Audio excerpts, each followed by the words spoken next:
자, 안녕하십니까 수험생 여러분들. 엔지니어랩에서 소방, 설비, 기사 및 산업기사 자격증 강의를 담당하고 있는 이종호라고 합니다. 자, 저희 이번 시간에는요 필기 과목별로 제가 이제 어떤 수험 전략에 대해서 제가 설명을 드리도록 하겠습니다. 자, 먼저 첫 번째 저희 소방 원론에 대해서 먼저 볼 텐데요. 소방 원론에 대해서 제가 어떤 거를 설명을 드릴 거냐면요, 요 다음에 가보면 도대체 이 원론이란 과목이 뭔지, 그쵸? 또 두 번째 이제 이 원론이 어떤 챕터들로 되어 있고 그 챕터에서 어떤 내용이 주로 나오고 또 어떤 것들을 배우고, 그쵸? 출제 경향에 대해서 볼 거고요. 그리고 그 각각에 대한 챕터에 대한 학습 전략에 대해서 제가 설명을 드리고, 마지막에 이제 제 강의에 대해서 여러분들께 설명을 드리는 시간을 가지도록 하겠습니다. 자, 먼저 과목 소개부터 가보도록 하겠습니다. 이 원론 과목이 아마 생소하실 거예요, 되게, 그죠? 그래서 원론 같은 경우는요, 제가 이제 세트로 보라고 말씀드리는 게 뭐냐면, 우리가 소방 쪽에 가면 공통 과목이라는 게 있어요. 그러니까 그건 다 아시죠? 저희가 소방설비 기사에 가면은 기계 분야가 있고 그리고 전기 분야가 있는데, 그 두 가지 자격증에서 공통으로 보는 공통 과목에 해당이 돼요.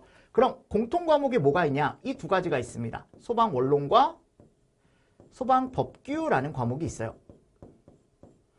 그래서 이 두 가지를 제가 세트로 공부를 하셔야 된다라고 말씀을 드립니다. 그 이유가 뭐냐면, 원론 같은 경우는요, 그나마 조금 학생들이 고득점을 맞기가 쉬워요. 그래서 저는 원론 점수를 80점 이상 맞아라 라고 얘기를 하고요. 뭐 이거보다 더 적게 맞으셔도 되는데 좀 여유 있게 합격하시려면 이 정도는 맞아주셔야 돼요. 그리고 이제 법규 과목 있죠.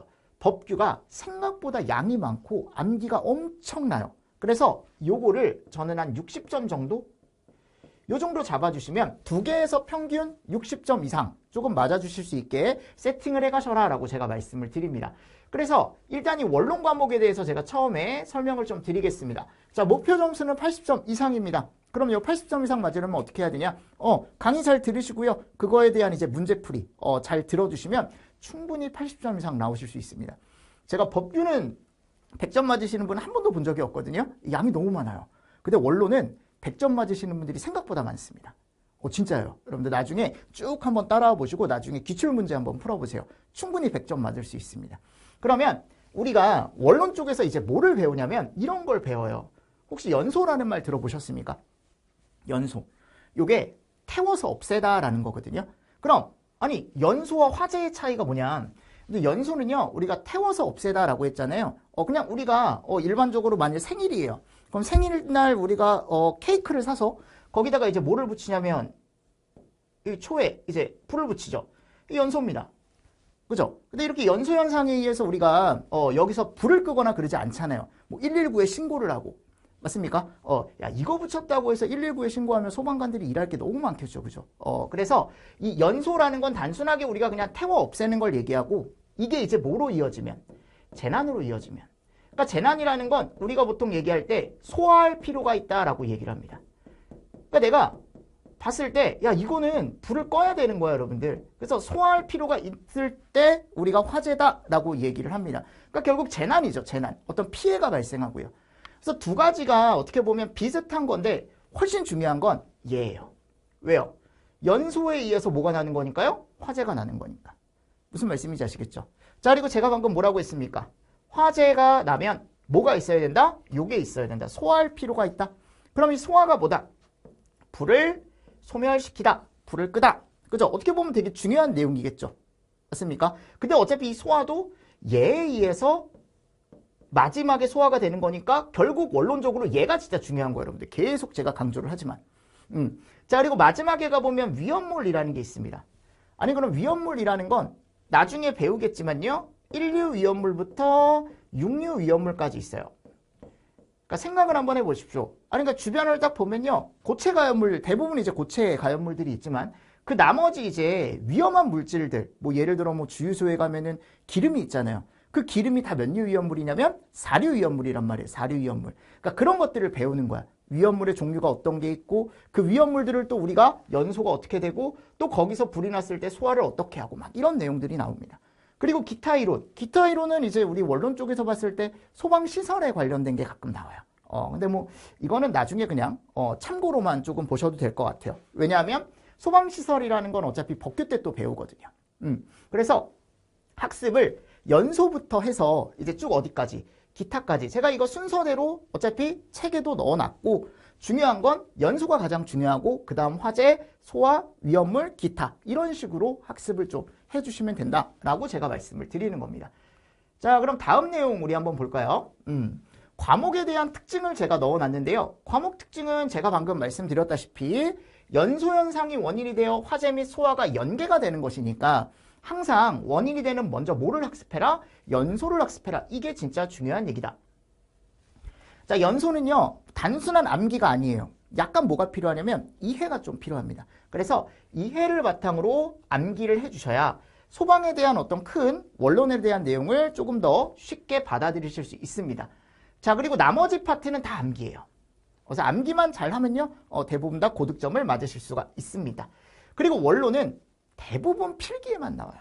이게 또 실기까지 이렇게 가져가는 경우는 거의 없으니까 일단 필기 때 우리가 한번 넘기자. 요 고비만 한번 넘겨보자 라는 생각으로 가볍게 하셔도 되는데 일부가 또 실기 때 그대로 가는 경우가 있습니다. 근데 그런 것들은 제가 또 강의 중에 이런 것들은 실기 때 한두 번씩 나온 적이 있으니까 체크하십시오라고 다 언급을 해드리니까 걱정하지 마시고 일단 한정적이다라고 생각하시면 됩니다. 대부분은. 자, 그리고 이제 다음 내용 한번 볼까요? 출제 경향입니다. 그러니까 제가 그랬죠. 보십시오. 연소 이론이 제일 많이 나온다 그랬죠. 자, 퍼센트를 보세요. 50%죠? 그죠? 그래서 핵심 키워드는 뭐 연소가 뭐냐, 연소의 조건이 뭐가 있냐, 연소의 분류는 뭘 어떻게 분류를 하고, 연소했을 때 어떤 생성물이 나오고, 그죠? 연소에 의해서 이게 조금 더 중첩이 되면 얘가 일어나고 폭발이 일어나고 막 이런 것들을 배워요. 그러니까 이런 것들이 대부분 우리가 20문제 중에 50% 가까이가 연소에서 시험 문제가 출제가 되더라. 그 다음 이제 화재라는 게 나오죠. 화재는 뭐 화재 정의 및 분류, 특히 이런 분류 같은 걸 처음에 잘 하셔야 되고, 그리고 나서 요즘 여기서 불이 많이 나잖아요. 건물. 근데 이 건물 자체가 이제 요즘은 다 내화 건물, 콘크리트 건물이니까 그 콘크리트 건물에서 불이 났을 때 어떤 진행 상황이라던가 또는 거기서 일어날 수 있는 어떤 이상현상 이런 것들을 제가 알려드려요. 그러니까 여기서 한 3문제 정도, 15% 정도 출제가 된답니다. 위험물이죠. 자, 위험물 같은 경우는 제가 아까도 얘기했지만 1류부터 6류 위험물 종류를 하셔야 되고 그 1류부터 6류까지의 성질과 상태, 성상이라고 얘기하거든요. 그런 것들에 대해서 조금 정리를 하셔야 되고요. 마지막에 뭐 소화 방법 이런 것까지 같이 또 보셔야 될 것 같습니다. 그래서 2문제 내외 정도 나온대요. 그래서 10% 정도 되어 있고요. 소화론입니다. 그러니까 제가 봤을 때 여기도 시험 문제가 잘 나올 수밖에 없는 게 화재를 꺼야 되는 거 아닙니까? 그죠? 그러니까 어떻게 보면 연계해서 봐도 되지만 화재 다음 위험물 소화론. 소화. 여기 가보면 이런 말들이 나와요. 냉각, 질식. 냉각은 뭐예요? 온도를 낮추는 거죠. 그러니까 불을 끌 때 물 뿌리는 거예요. 물 뿌리는 거. 질식은 불이 나면 내가 옆에 있는 이불 같은 거 있죠. 겉옷 같은 거 벗어서 덮는 거죠. 얘가 질식. 뭐 이런 것들이 이제 있어요.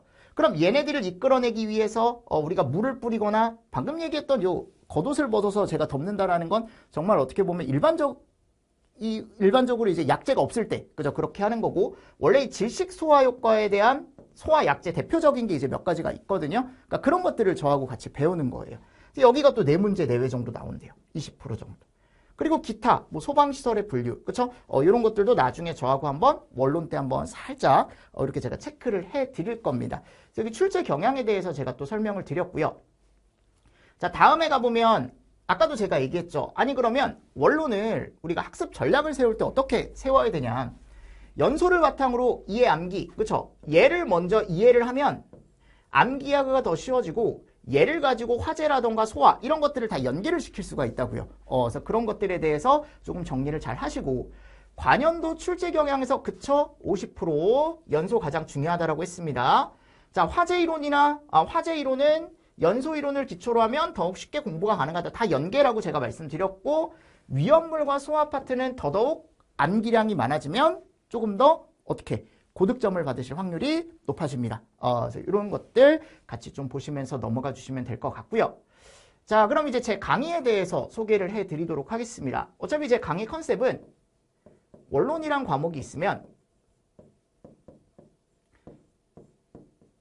이론은 최대한 컴팩트하게. 그러니까 우리가 이제 보통 얘기했을 때 이론 페이지가 제가 이제 세보니까 150페이지 정도 되더라고요. 그 나머지는 다 뭐냐면 문풀이에요. 문제. 근데 이 문제가 다 무슨 문제일까요? 관연도 문제겠죠. 그죠? 그래서 이론 챕터 뒤에 바로 문제를 붙여서 항상 이론과 뭐를 문제풀이를 같이 학습할 수 있게 제가 교재를 꾸려놨거든요. 그럼 기본적으로 이론은요. 그럼 딱 한 번만 보시면 돼. 한 번. 아셨죠? 그리고 그 뒤에 제가 바로 문제풀이를 붙여놨다 그랬잖아요. 이 문제풀이를 다회독하는 게 중요합니다. 됐죠? 자, 그래서 제가 요거를 이제 같이 저하고 같이 할 거고요. 그리고 여기 보시면 이게 무슨 말이냐면 맞출 문제만 맞추고 어려운 문제를 과감히 벌여라 라고 제가 얘기를 하는 게 제가 강의 시간에도 항상 하는 얘기가 있어요. 60점이 100점이에요. 자격증은. 아셨죠? 그러니까 내가 문제를 풀다가 야, 이 문제는 도저히 내가 해결을 못하겠어. 버리십시오. 아셨죠? 과감하게 버리고 차라리 기본 문제 있죠. 내가 풀 수 있는 문제를 실수가 어떻게 하게? 적어지게. 계속적으로 반복적으로 풀어보시는 게 훨씬 더 중요합니다.